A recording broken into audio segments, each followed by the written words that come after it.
All right. Hey, Lisa Coffey here from LoopMe, joined by Jon Schaf from Stagwell.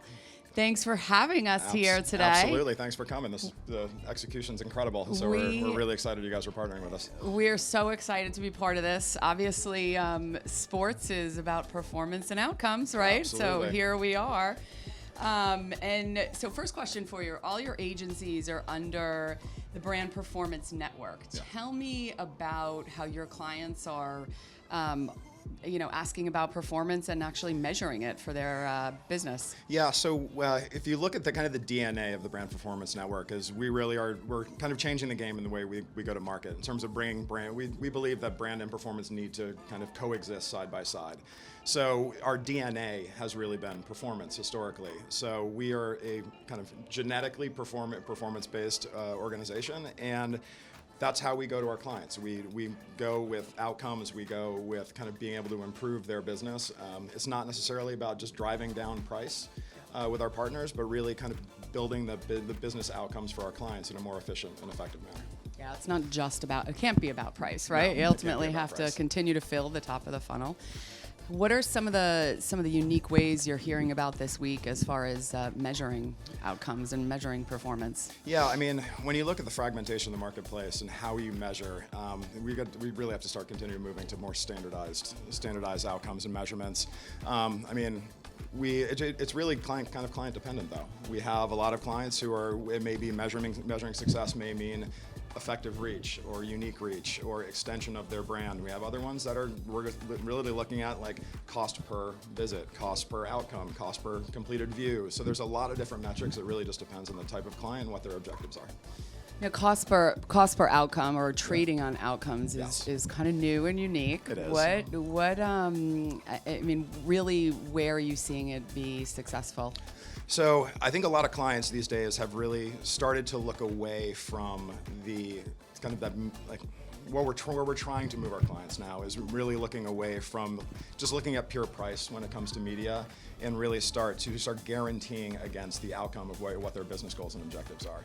And so when we can change the dynamic and change the conversation to get away from just driving price to driving just the bottom basement price, we can have a really true effective impact on business and really driving more efficiency. Yeah. And that's been a huge conversation change in the industry. I think it's starting to gain a lot more traction now because we have been chasing the rabbit to the bottom of the well in pricing. So the only really way we can have a meaningful conversation with our client is to really base our business and base the way that we service these clients on an outcomes basis. So yeah. it's a really interesting model. In a very interesting conversation, the clients seem to be a lot more willing to be having these days. Yeah, the genius and the effectiveness of retail media is just it's phenomenal, right? I mean, you really do. You focus on ROAS and that very tip of the funnel, and now it's measurable, truly measurable as far as a sale. It's like, I mean, that's changed in our time in the industry. That's Absolutely. a net new measurement, which is phenomenal.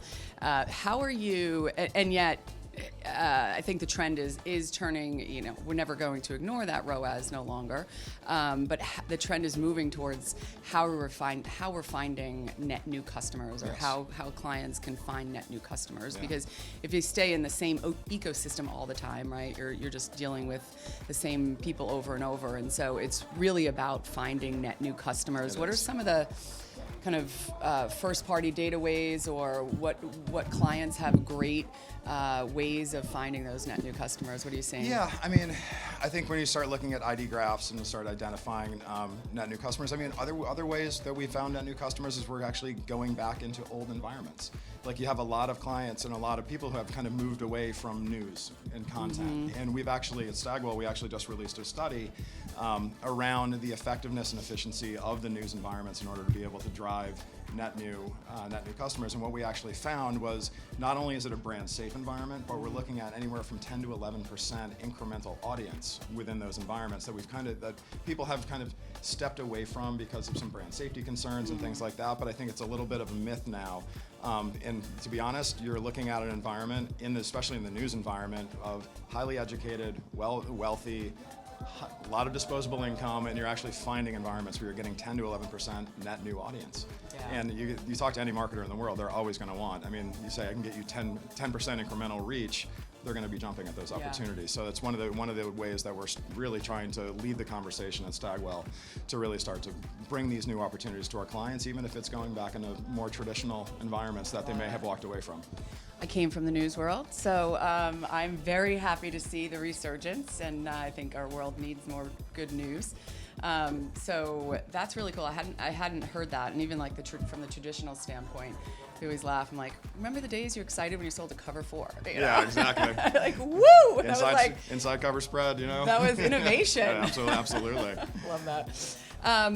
So from the standpoint of tell me a little bit about what Stagwell's doing as it relates to maybe clean rooms and data match. Yeah, so we have Stagwell Marketing Cloud as part of our organization. So we're building a lot of that technology inside of the organization, building ID graphs, utilizing clean rooms, and utilizing a variety of partners to be able to start to build this, whether it be things like Google Cloud or Amazon, or just being able to bring this information into an environment where you're not becoming liable on a PII perspective. We want to make sure that we're keeping ourselves clean and everything's above board, but also utilizing the newest technologies in really interesting ways to start finding those audiences and really start to be able to bring our clients better solves in terms of identifying who their customers are and being more efficient at reaching them. Yeah, I love what you guys are doing as far as just partnering with all different ad tech partners to bring forth the best technology and building your own platform and offering, and yet really pulling in like the strongest partners. Exactly. So that's we want to be technology agnostic, but we want to be able to build something that's going to be really powerful for our clients, and that our clients are going to see a lot of business value derived from it. So. This is. To me, this is just one of the hottest times in ad tech. It's really is. Really, with first-party data and privacy and I don't know. It's just, to me, the advertising world has evolved into ad tech, and it really has. Sure. It's gone from the days of kind of the manual media buying, which is kind of where we both started. Yep. And now it's tech dependent. It's being able to identify audiences in real time and being able to kind of deliver those messages in a way that's really relevant and effective and efficient. Yeah. So. We still use spreadsheets, though. Yeah, we do. Excel's still good.